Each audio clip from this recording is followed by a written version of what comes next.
Eu quero fazer hoje uma leitura do capítulo 5 do livro mais chorão da Bíblia.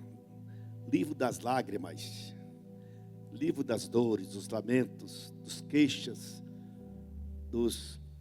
das exposições de temores e assim por diante. É o livro chamado Lamentações de Jeremias. Quero que você abra aí no último capítulo. São 5 capítulos, cada capítulo com 22 versículos, porque o livro de Lamentações é um livro poético. Então ele está em forma de as 22 capítulos representam as 22 letras do alfabeto grego. Então ela é uma poesia. É o profeta transmitindo as suas queixas, os seus lamentos, as suas dores, as suas razões de choro em forma poética, né? Parece um contraditório, né? Mas é assim mesmo. Ele apresenta o livro de Lamentações em forma poética, né? Poética. Então, quero ler com vocês do capítulo 5, versículo 19 até o 22. Até o 22. Eu vou ler o capítulo todo aqui, para vocês não começarem a chorar antes de eu terminar de ler. Mas vamos lá. Capítulo 5, versículo 19 em diante. Leia comigo. Isso. Aí, Valéria, obrigado. Tu, Senhor, reinas para sempre. Teu trono permanece de geração em geração. Por que motivo, então, te esquecerias de nós? Por que haveria de desamparar-nos por tanto tempo? Restaura-nos para ti, Senhor, para que voltemos. Renova os nossos dias como os dias antigamente, a não ser que já nos tenha rejeitado completamente e a tua ira contra nós não tenha limite. Amém? Eu quero tentar com você nessa noite fazer uma breve consideração no livro de Lamentações. Esse livro aqui, é o livro que a gente precisa entender o seguinte: é o livro que a gente encontra esperança no meio do caos, né? Esse é o livro que a gente encontra esperança no meio do caos. Esse livro apresenta, portanto, a importância de um homem de Deus, de um profeta que tem a palavra do Senhor para expressar. A importância de um profeta no meio do povo. A outra coisa também, quando a esperança é o único recurso, né? E aqui nós também podemos fazer uma colocação sobre esse livro de Lamentações, que trata de uma intercessão de quem conhece as razões de Deus. É uma profeta que faz as suas intercessões, mas que conhece precisamente a razão de Deus. E este livro aqui, esse manancial bíblico, ele é um manancial que convida a gente a encontrar graça no deserto. A encontrar graça no deserto. Alegria no caos, né? Esperança nas tragédias. Parece um contraditório, mas é isso que nós queremos tentar pedir ao Senhor Deus que esteja nos ensinando isso. Muito bem. As lamentações do profeta Jeremias. Tristeza presente e esperança futura. Tristeza presente e esperança futura. Esse livro foi escrito aí por volta do ano 585 ao ano 600 e pouco antes de Cristo, né? Por ocasião da devastação de Jerusalém, da tomada da nação de Judá pelos babilônicos, né? Então, esse livro, tanto esse livro como o livro de Jeremias, conta essa história, uma tragédia, um caos, uma situação terrivelmente dolorida que o povo judeu passou por ocasião dessa expressão do profeta. Esse livro retrata o derramar da ira de Deus sobre Sião. O derramar da ira de Deus sobre Sião. Mas no meio dessa tragédia toda, o nosso profeta chorão aqui, Jeremias, no capítulo 3, versículo 22, ele fala assim: graças ao grande amor de Deus é que não somos consumidos, pois as suas misericórdias são inesgotáveis. Então, o profeta, desse caos todo, ele tem essa inspiração, pelo Espírito de Deus, para dizer essa palavra: graças ao grande amor do Senhor é que não somos consumidos, pois as suas misericórdias são inesgotáveis. O versículo 32 e o 33, o profeta fala assim: embora ele traga tristeza, mostrará compaixão, tão grande é o amor infalível. Porque não é do seu agrado trazer aflição e tristeza aos filhos dos homens. Não é do agrado, não é da vontade de Deus, não é desejo de Deus trazer aflição a ninguém, trazer tragédia a ninguém, trazer caos a ninguém. Ao contrário, Deus tem prazer na minha alegria, na minha felicidade, na minha esperança, no meu contentamento. Mas esse livro, portanto, é um livro de queixas, de reclamações, de desabafos, um livro que expressa os temores do povo de Judá. É claro que eu e você, nós não temos, não passamos o que eles passaram. Nós não passamos, não estamos passando o que eles passaram. Mas tudo que diz ao povo judeu, a nação de Israel, é uma sombra, é um exemplo. Serve para nós de inspiração, serve para nós de a gente estar observando, para a gente não cometer os erros que eles cometeram e fazer o certo que eles fizeram.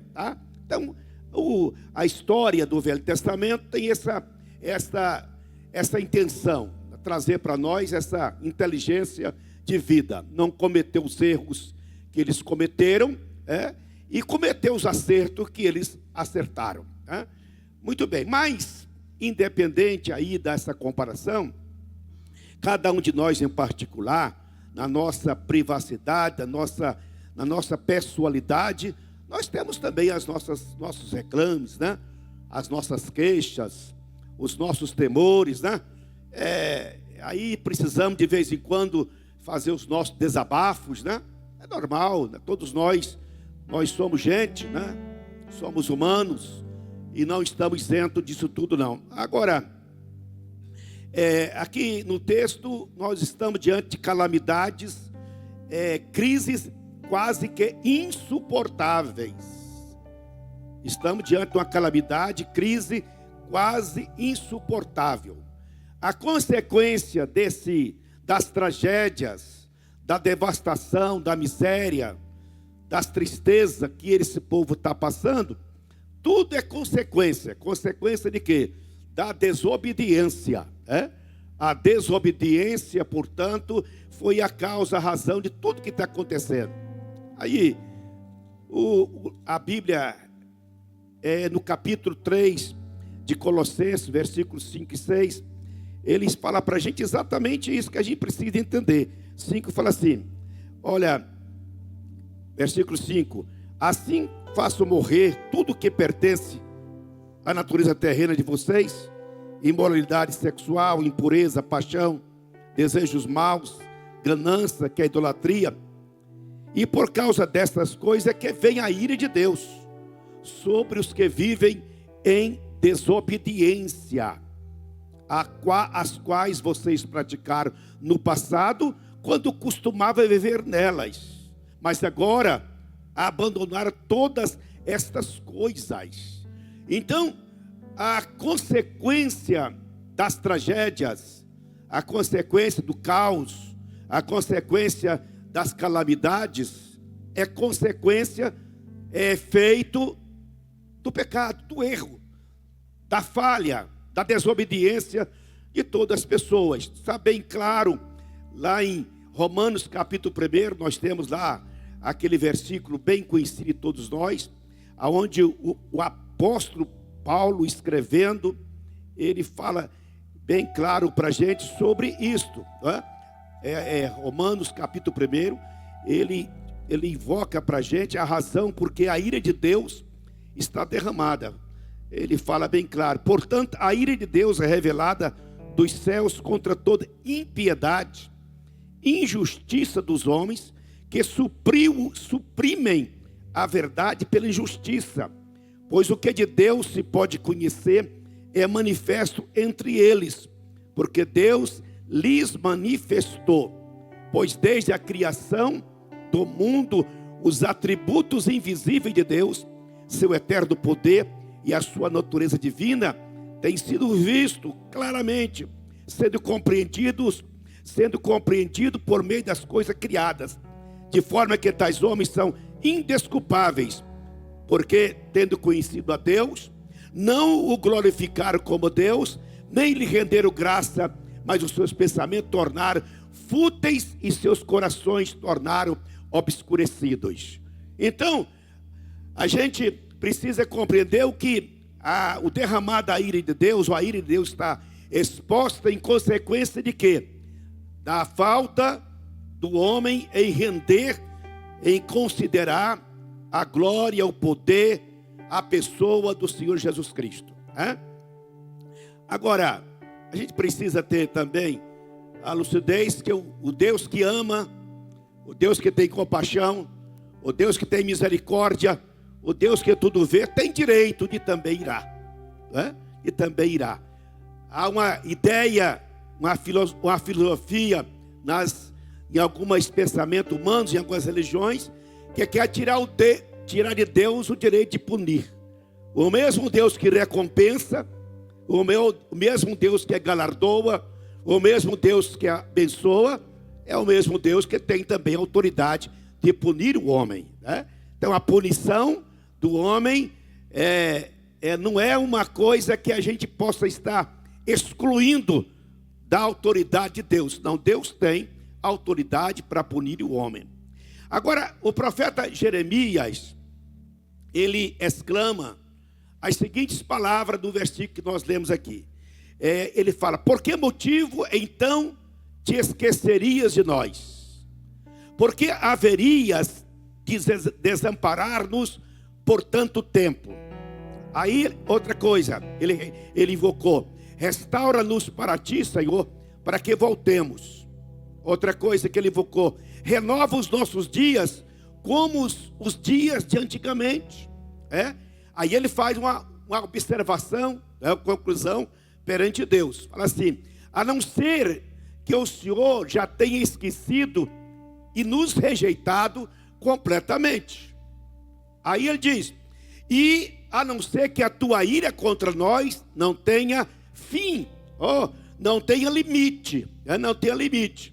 Então foi duas, nos reclamos do profeta, ele encerra os seus reclames com essa colocação, com essas duas colocações em que ele apresenta aí as suas conclusões do que estava passando. Mas uma coisa é importante observar na vida do profeta Jeremias. O profeta Jeremias, ele foi vítima desse povo, né? Foi preso, maltratado, foi jogado na lama, foi jogado numa cisterna, foi perseguido, foi chicoteado e assim por diante. Mas o profeta Jeremias, ele olhou o problema daquele povo não com prazer, não com um sentimento que estava Deus vingando o que fizeram por ele. Não, ele viu aquilo e como se estivesse ele pessoalmente participando daquilo que estava acontecendo. Ele comprometeu com a dor dos seus irmãos. Ele participou inteiramente da situação que estava passando, condoeu, intercedeu e buscou solução a partir de Deus.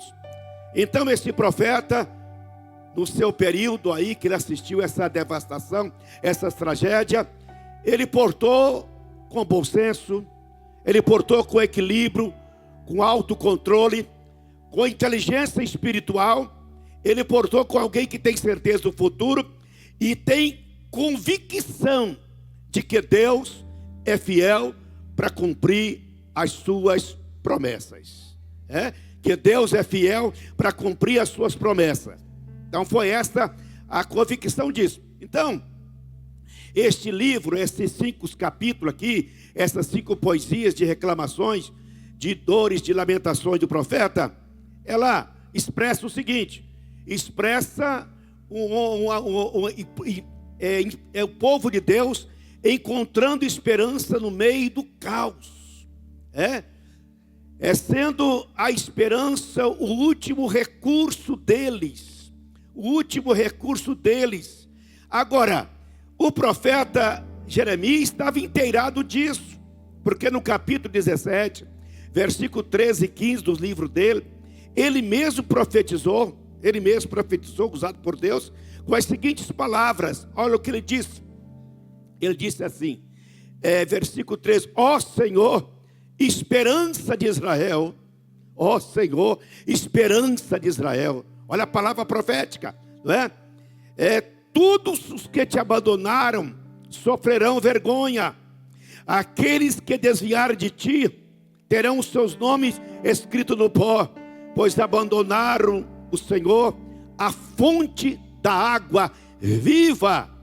Cura-me, Senhor, e serei curado. Salva-me e serei salvo, pois tu és aquele a quem te louvo. A quem te louvo. Então o profeta já tinha experiência, sabia muito bem, entender e falar acerca deste Deus.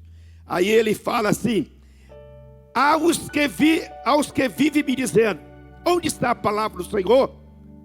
Que ela se cumpra, que ela se cumpra. Então o profeta Jeremias, ele profetizou os 70 anos de exílio, ele também profetizou o fim desse exílio, né? Então foi esta a palavra do Senhor.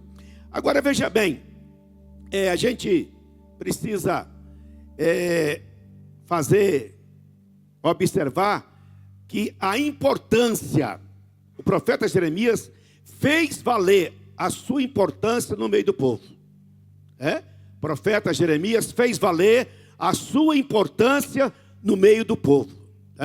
Meu irmão, Deus nos deu, ou Deus nos chamou para ser seus profetas aqui na terra, seus sacerdotes, E essa terra não está vivendo o caos, a tragédia, a calamidade que esse povo está vivendo, mas nós vivemos no mundo tribulado, no mundo aflito, aonde impera também sofrimento, impera dores, impera traição, impera miséria, impera pobreza, impera corrupção, impera a prostituição, impera a idolatria, assim por diante. Então Deus nos colocou nesse mundo como profeta. E o que nós aprendemos aqui, que eu e você, nós temos que fazer valer a nossa chamada, que foi lido no começo. Nós temos que fazer valer a nossa presença neste mundo caído. A gente tem que fazer valer a nossa importância como filho de Deus neste mundo que está condenado para ir para o inferno. Nós temos que fazer valer a nossa vida de fé, fazer valer a nossa certeza de esperança que nós temos em Cristo Jesus. E nunca pensar assim: o mundo está aí porque merece. Pessoal vão para o inferno porque merece. É bom mesmo que eles paguem os seus erros. Não. A gente precisa agir como o profeta Jeremias. Agir com misericórdia, agir com compaixão em favor das vidas que estão caminhando passo a passo em direção à condenação eterna. Agora, a gente observa também nesse livro de Jeremias a importância da intercessão de quem conhece as razões de Deus. A gente precisa conhecer as razões de Deus para a gente interceder. E conhecer as razões de Deus do que acontece, do que vai acontecer ou do que aconteceu, a gente precisa estar fazer sempre uma imersão na sua palavra. Nós temos sempre que fazer um estudo, pesquisar, aprofundar, entender, caminhar pela palavra do Senhor Deus, para a gente entender as razões de Deus, porque Deus sempre tem razão no que Ele fez, no que Ele está fazendo e no que Ele vai fazer.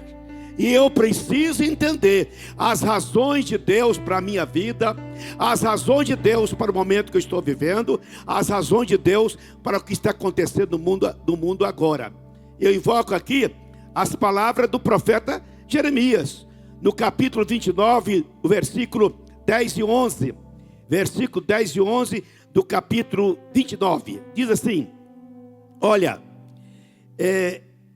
o sacerdote Sofanias deu a carta ao profeta Jeremias. Então o Senhor dirigiu a palavra a Jeremias e disse: envie esta mensagem a todos os exilados. Assim diz o Senhor sobre Femaías, o de Neelã. Embora eu não tenha enviado, o Senaria profetizou a vocês, com que vocês fez com que vocês crescem numa mentira. Esse profeta estava profetizando para o povo de Judá que aquilo que Jeremias está pregando não era verdade, que Deus não ia castigar, que Deus não ia trazer calamidade, que Deus não ia punir, que a ira de Deus não seria derramada. Ele pregava isso. Aí Jeremias falou: esse profeta, ele é mentiroso, ele está mentindo. Por isso, assim diz o Senhor: castigarei Semaías de Neelã e os seus descendentes, não lhe restará ninguém entre esse povo, e ele não verá coisas boas que farei em favor do meu povo, declara o Senhor, porque ele pregou rebelião contra o Senhor.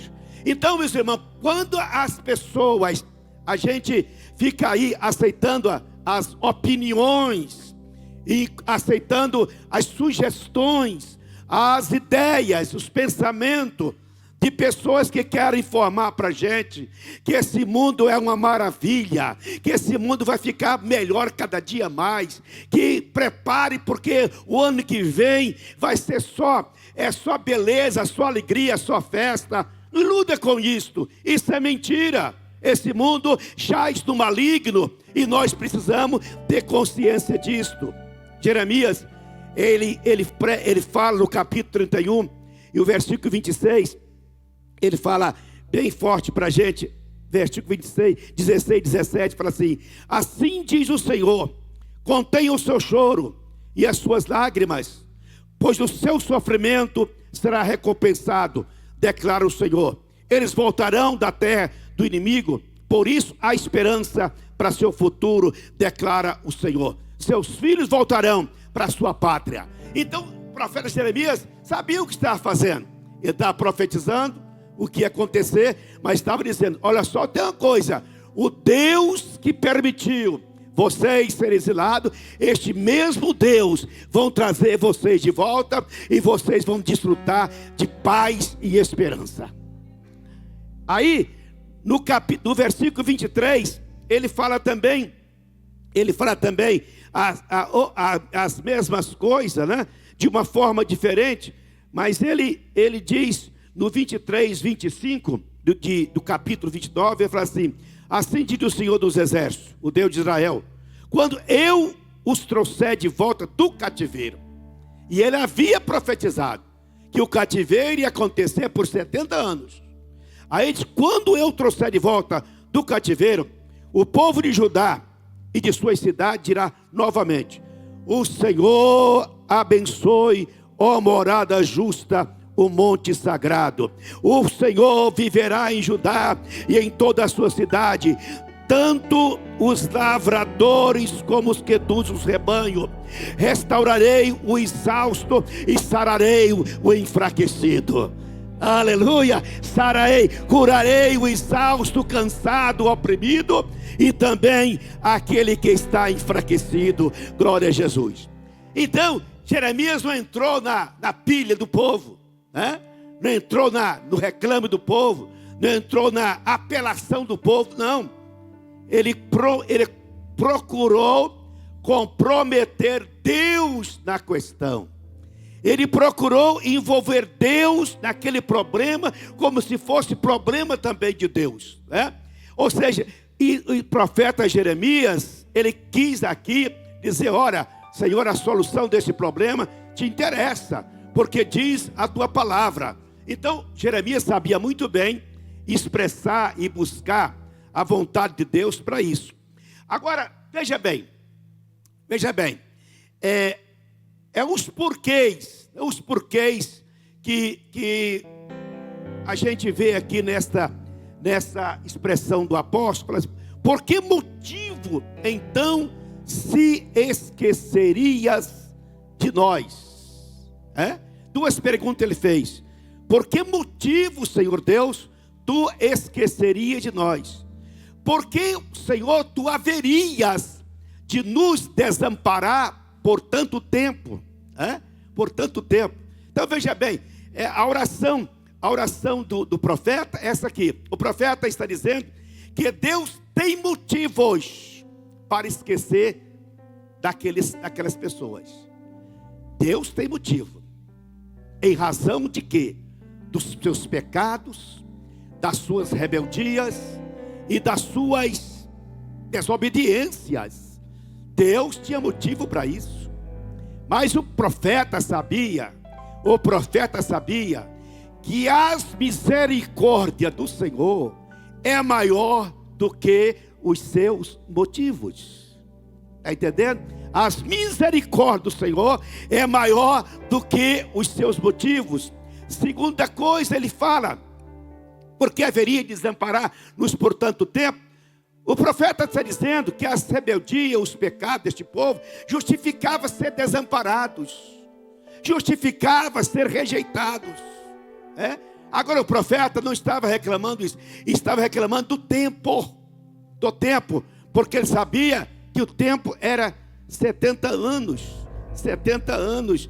capítulo 31, versículo 37, 31 e 37, fala bem para nós, veja, fala bem claro sobre isso, versículo 37, 34, 35, 36, 37, assim diz o Senhor, olha bem, o profeta falando: se os céus estão em cima, puderem ser medidos, se o céu em cima puder ser medidos, e os alicerces da terra embaixo puderem ser sondados, então eu rejeitarei os descendentes de Israel, pois tudo que eles têm feito, diz o Senhor. O que Deus está falando pelo profeta? Olha, a minha misericórdia, ela não tem limite. A minha misericórdia, ela não tem fim. E quando nós falamos em misericórdia, nós estamos falando no termo mais importante da vida espiritual. Então, o profeta está aqui invocando a misericórdia do Senhor Deus. E o profeta sabia muito bem o que é isto, né? Ele sabia muito bem o que é misericórdia. No capítulo 15, versículo 19, 21, esse mesmo profeta fala bem assim: olha, assim respondeu o Senhor: se você se arrepender, eu o restaurarei para que possa me servir. Se você disser palavras de valor e não indignas, será o meu porta-voz. Deixe esse povo voltar para você, mas não se volte para eles. Eu farei de você uma muralha de bronze fortificada. Diante deste povo lutarão contra você, mas não vencerão, pois eu estou com você para resgatar e salvá-lo. Declara o Senhor: eu livrarei das mãos dos ímpios e resgatarei das garras dos violentos. Isso é misericórdia. Mesmo o que estava acontecendo, o Senhor estava dizendo: olha, a minha misericórdia, se você puder medir os céus que está em cima e medir o peso da terra que está embaixo, você pode então fazer a avaliação do tamanho da minha misericórdia. A misericórdia de Deus é bem expressa, está bem declarado na Bíblia. Agora veja bem, o que é misericórdia? Misericórdia é Deus não fazendo o que nós merecíamos que Ele fizesse. Isso é misericórdia. Êxodo 33, 19, a palavra do Senhor diz o seguinte: e Deus respondeu: diante de você farei passar toda a minha bondade, e diante de você proclamarei o meu nome, o Senhor. Terei misericórdia de quem eu quiser, e terei misericórdia e terei compaixão de quem eu quiser ter compaixão. Amém? Deus falando para Moisés: é direito meu, é minha própria natureza, é meu direito, é meu poder, é minha autoridade. Eu vou ter compaixão de quem eu quero, e vou ter misericórdia de quem eu quero. O que Deus está dizendo é o seguinte para nós: nunca coloque limite na compaixão e na misericórdia do Senhor Deus. Nunca queira questionar a misericórdia e a compaixão do Senhor Deus. Nunca queira. Ela está muito acima da sua compreensão, da sua avaliação, do seu entendimento. Muito acima. Aí o próprio livro de Lamentações, no capítulo 3, versículo 32, nós encontramos o profeta falando sobre isso, com as seguintes palavras: embora ele traga tristeza, mostrará compaixão, tão grande é o seu amor infalível, ou seja, tão grande é a sua misericórdia, né? Meus irmãos, eu quero que você nessa noite compreenda uma coisa: a razão porque nós ainda estamos de pé é porque a misericórdia do Senhor Deus é grandíssima em meu favor e em favor de você.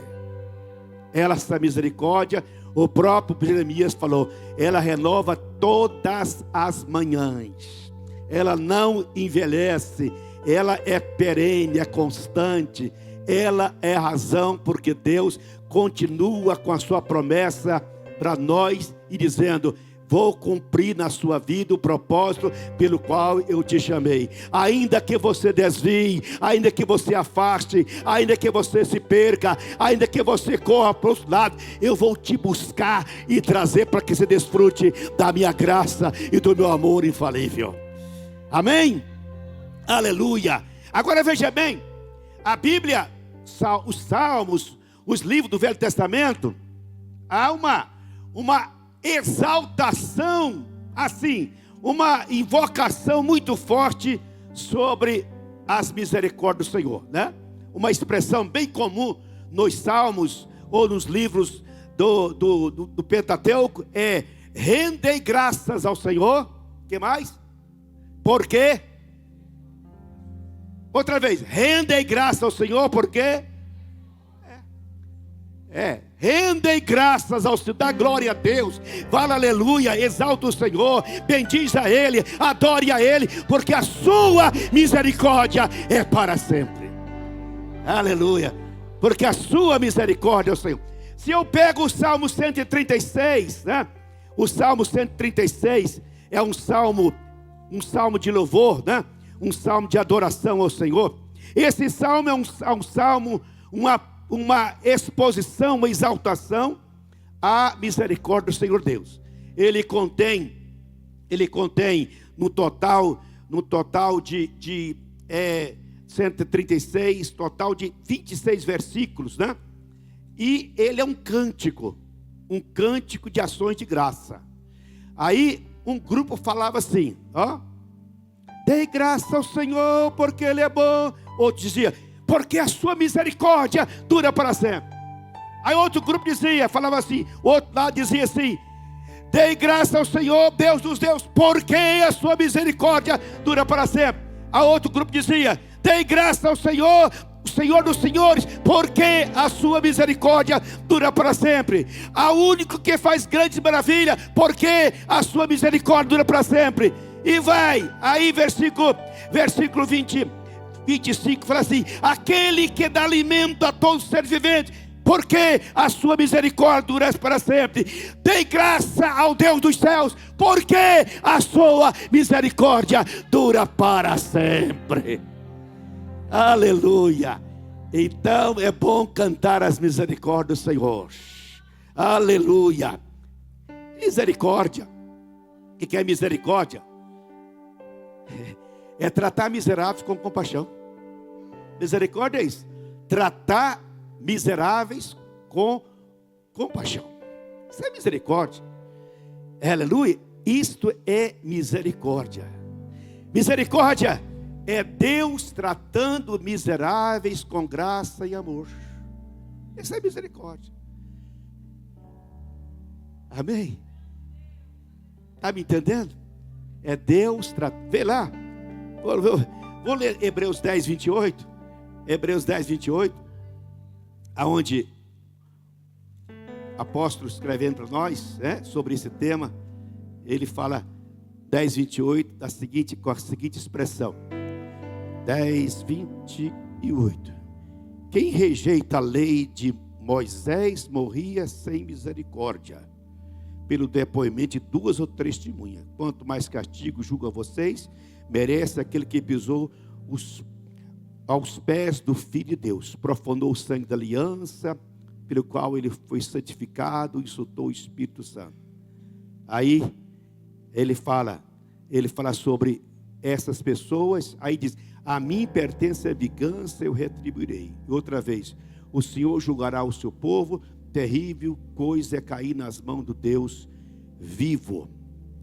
Está aqui o escritor falando para a gente o seguinte: olha, eu preciso de viver a misericórdia de Deus na minha vida. Romanos capítulo 9, versículo 15 fala assim: mas eu não tenho usado de nenhum desses direitos, não estou escrevendo na esperança que vocês façam isso por mim. Prefiro morrer e permitir que alguém me prive deste orgulho. Contudo, quando prego o evangelho, não posso me envergonhar, pois me é imposta esta obrigação. Paulo está dizendo sobre a misericórdia do Senhor.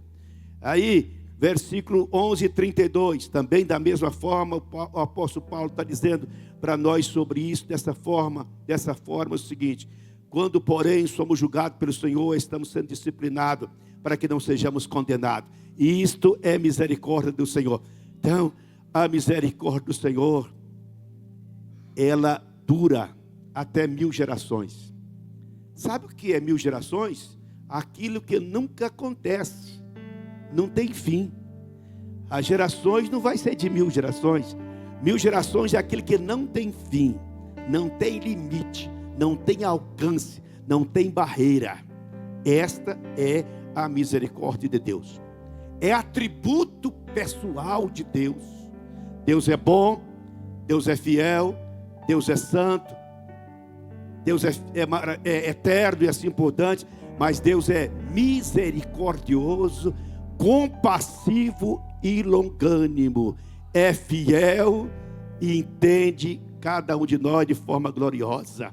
Aleluia, aleluia. Agora, eu preciso, Tiago capítulo 3, versículo 5, o Tiago escreve assim, ó, olha, é semelhante à língua de 3,5, é de Tiago, onde ele fala, aliás, Tito, ele 3,5, ele fala sobre a misericórdia do Senhor da seguinte forma.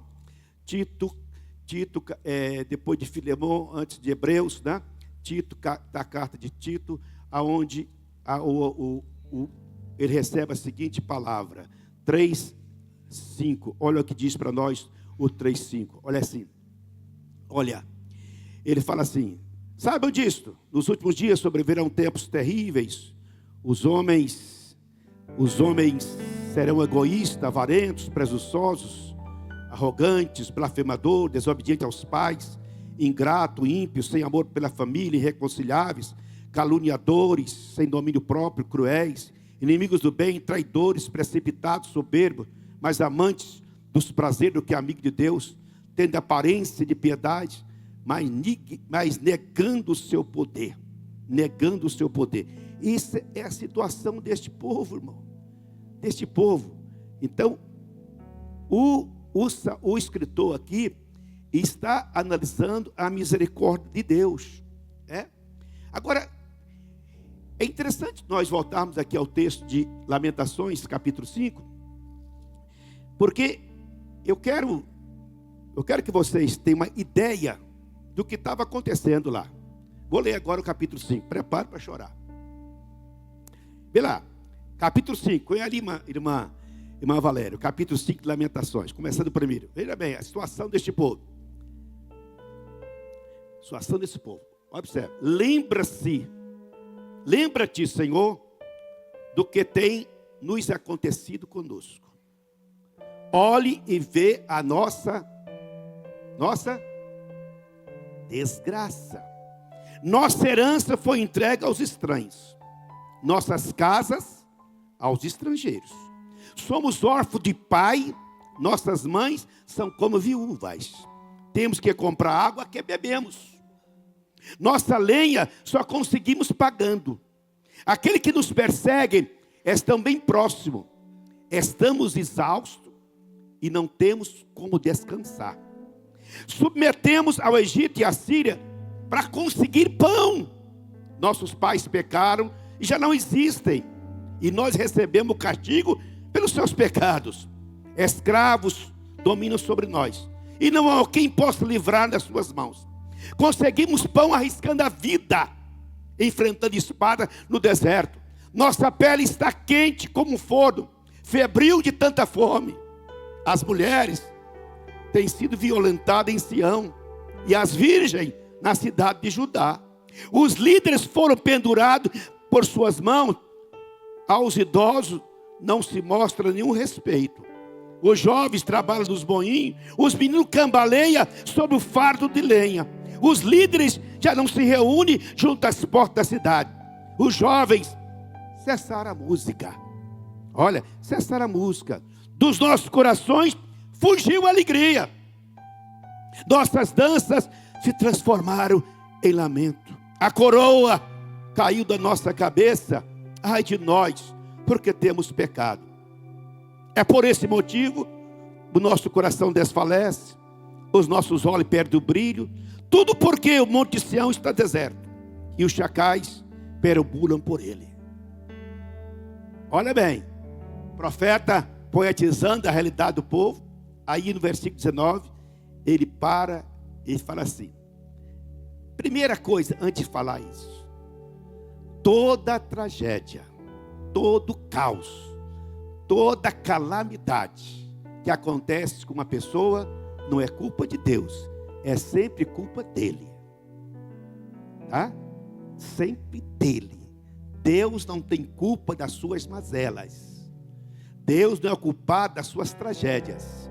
Deus não é culpado daquilo que acontece com você, que é ruim, que é péssimo, que é desagradável. E tudo que acontece é consequência dos seus erros, dos seus pecados. Então, essa é a verdade. A culpa será sempre nossa. Os motivos serão sempre nossos. Os erros e as falhas serão sempre nossos. Sempre nossos. Aí, agora, eu quero que você... E uma coisa bem certa. Deus é inculpável, portanto, das nossas mazelas, nossos fracassos e as nossas desventuras. Deus não tem culpa. A culpa é sua, queridão. É sua, exclusivamente sua. Agora o profeta termina os seus lamentos, a sua escrita, com a primeira coisa que ele fala assim, depois de falar essa tragédia toda aqui, olha o que diz o 19. Fala bem assim. Olha, diz: Tu, Senhor, reinas para sempre. Aí ele fala: o teu trono, Senhor, permanece de geração a geração. Olha a introdução do profeta ao fim dos seus clamores, dizendo, o que ele está dizendo? Senhor, tu és o mesmo Deus de Abraão, Isaac e Jacó. Tu és imutável, tu não muda, tu sempre serás o mesmo. O poder é teu, a glória é tua, o trono é teu. Tu é aquele que tem poder sobre tudo. Ele está exaltando a grandeza do Senhor Deus. Aí ele faz a pergunta: por que motivo então tu haveria de esquecer de nós? Por que motivo então tu haverias de desamparar-nos por tanto tempo? O que o profeta está falando é o seguinte: olha, os erros são nossos, as falhas são nossas, O fracasso são nossos, as motivações são nossas, mas só tem uma coisa: o Senhor tem compaixão e tem misericórdia. A tua compaixão e a tua misericórdia, ela é superior, ela é maior do que os meus fracassos, os meus erros, as minhas mazelas e as minhas deficiências pessoais, né? Aí ele faz o seguinte pedido: Senhor, restaura-nos para ti. Restaura-nos para ti. Para que nós voltemos a te servir, voltemos a sentir a tua presença, voltemos a te buscar, voltemos a prestar culto ao Senhor. Restaura-nos. Restaura o quê? A alegria que foi perdida. Restaura a família que estava acabada. Restaura a segurança que havia perdido. Restaura a paz que havia terminado. Restaura a vida financeira que havia exterminado. Restaure o pão na mesa. Restaura-nos, socorre-nos, para que nós voltemos a te bendizer, a te cultuar e a dizer: a tua misericórdia dura para sempre.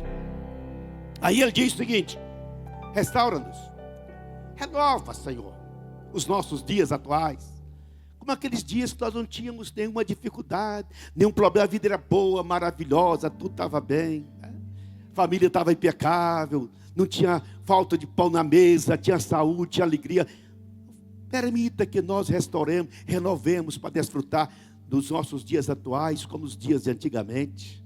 Aí eu acho interessante, o profeta fala assim: Senhor, para isso não acontecer,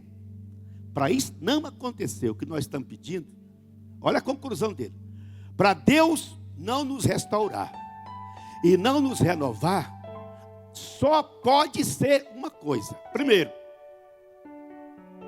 o Senhor rejeitou nós completamente.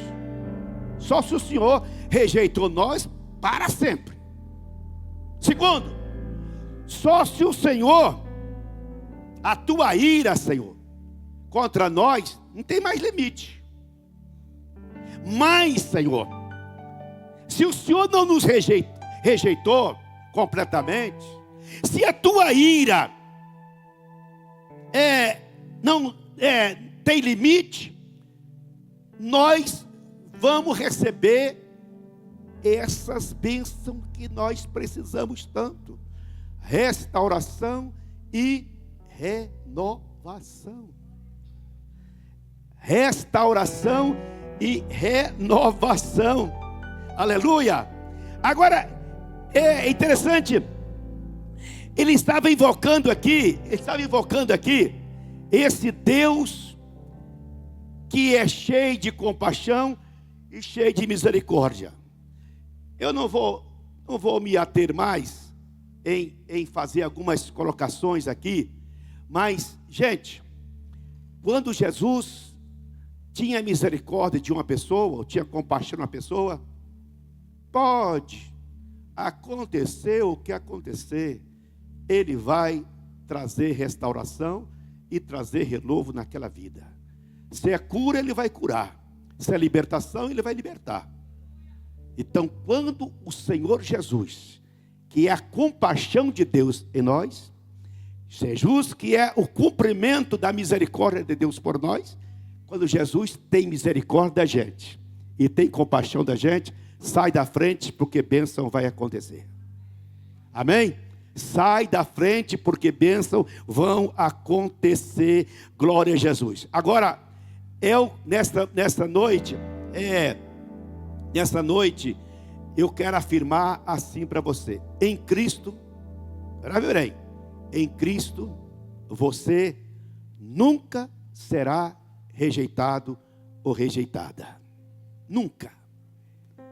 Grave bem isso. Enquanto você estiver em Jesus, jamais Deus te rejeitará. Segunda coisa, enquanto você estiver em Cristo, Deus jamais te desamparará. Amém? Aleluia! Glória a Deus! Então, meus irmãos, eu queria que você ficasse de pé, ficasse de pé. É porque eu não tenho, eu quero só aqui estar encerrando essa palavra, mas eu preciso encerrar essa palavra assim, de forma assim, bem poderosa, sabe? Peço a Deus misericórdia. O que eu posso falar? Sabe que o melhor que eu vou falar é o seguinte: eu quero que vocês vão ler comigo. Eu quero que esse grupo aqui vai ler a primeira parte do Salmo 136, e esse grupo daqui vai ler a segunda parte. Mas a segunda parte do Salmo 136, na versão tradicional, é porque a sua misericórdia dura para sempre. Na versão NVI está porque o seu amor dura para sempre. Vamos ler: a sua misericórdia dura para sempre, tá certo? Então esse grupo aqui vai fazer a pergunta, e esse aqui vai responder o Salmo 136, Valéria, por favor. A seguir, você vai dar graças a Deus pela misericórdia de Deus na sua vida, e você vai pedir o que você precisa. Se quer renovo, Deus vai te dar. Se quer restauração, vai te dar. Se é cura, Deus vai te dar. Se é alegria, Ele vai te dar. Se é uma porta aberta, Ele vai te dar. Porque Deus, quando Ele age através da sua misericórdia, sai da frente. Não tem capeta, não tem montanha, não tem nada que impede da bênção chegar. E nesta noite, a nossa declaração, a nossa confissão é essa: render graça ao Senhor, porque a sua misericórdia dura para sempre. Tá bem? Então, por favor, esse grupo aqui lê a primeira parte mais forte, irmãos. Fortes, irmãos, tá? Cada um mais forte que o outro. Esse aqui, começa.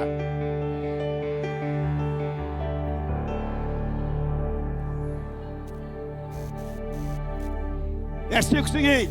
Vai. Dei. Por quê? Terceiro.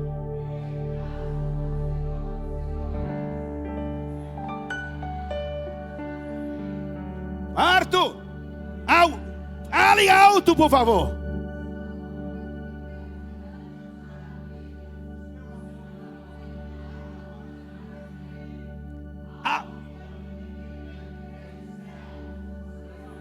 Sua misericórdia, por favor.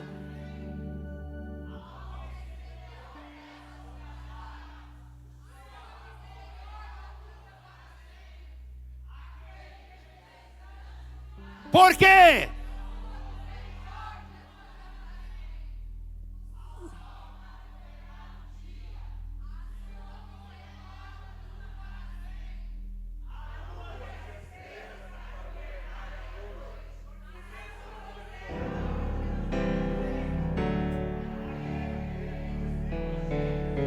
Por quê?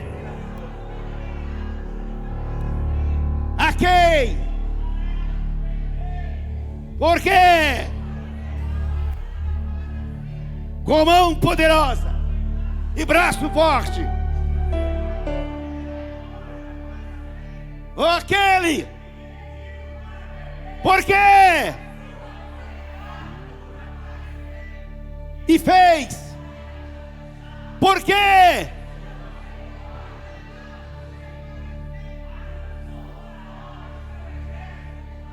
Por quê?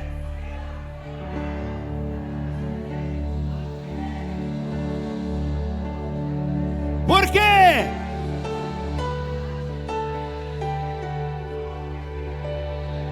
Por quê?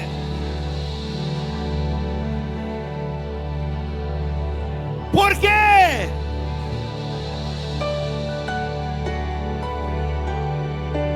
Por quê?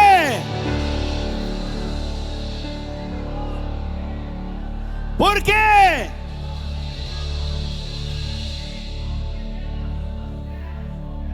Por quê?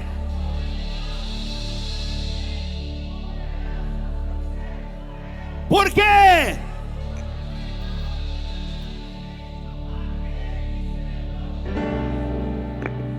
Por quê?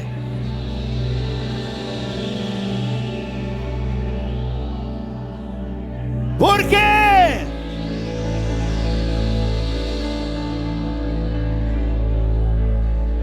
Por quê?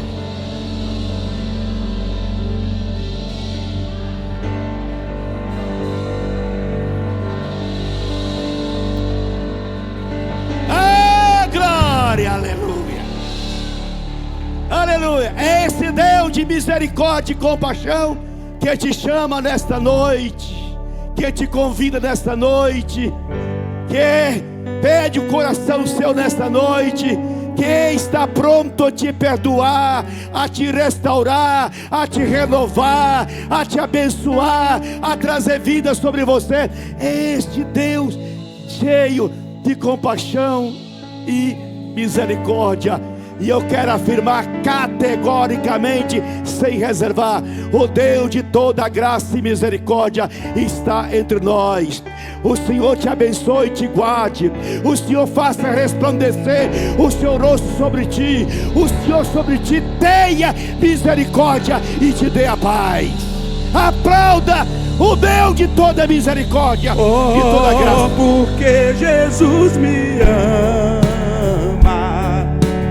eu não posso te explicar, mas a ti também te chama, pois deseja te salvar. Porque Jesus me ama, eu não posso te explicar,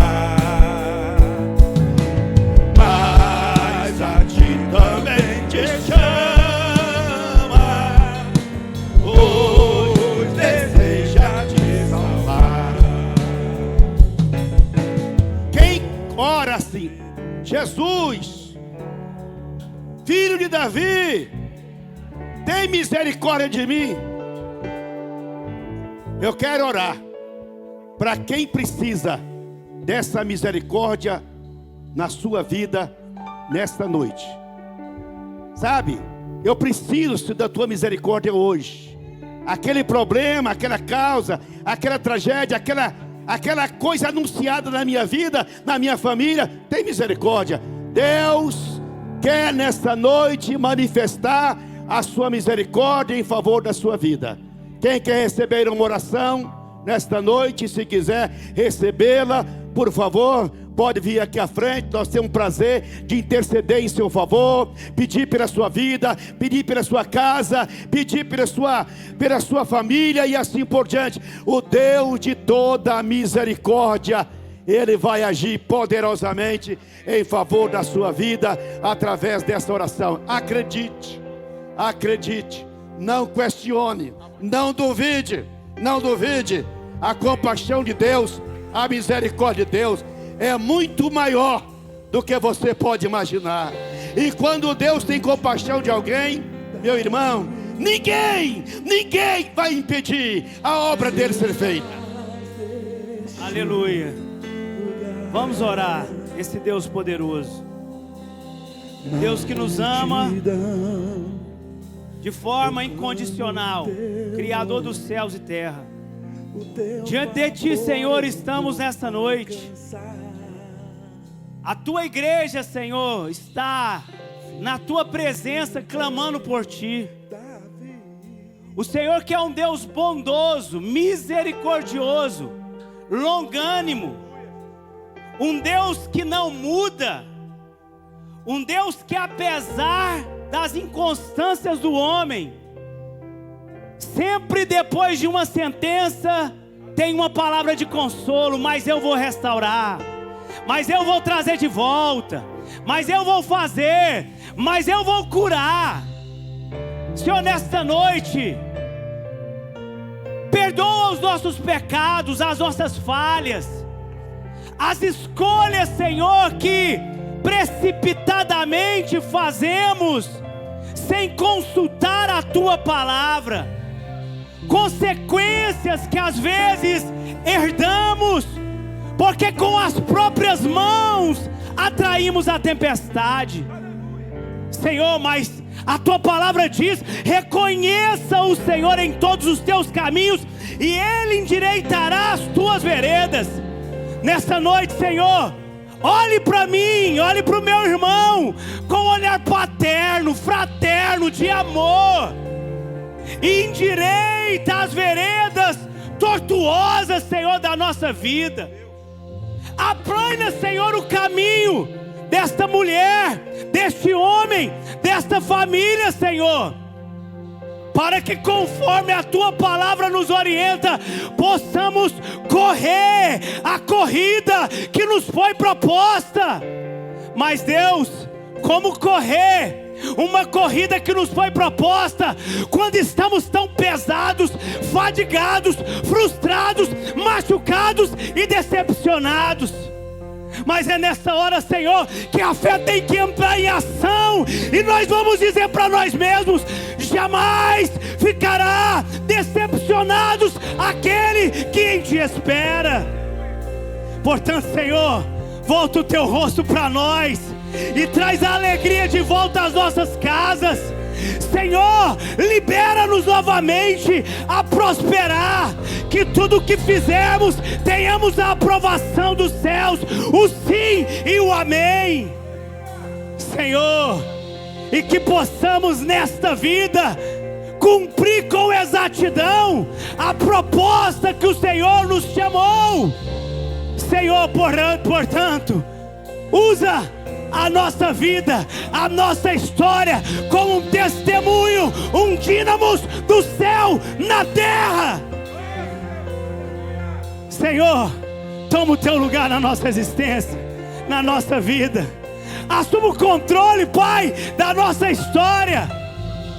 Senhor, venha com o Teu reino mais uma vez. Pisa na terra em nosso favor. E seja feita a Tua vontade, aqui na terra como é no céu. Quem quer nesta palavra, aplauda Jesus e glorifica aquele que tudo pode.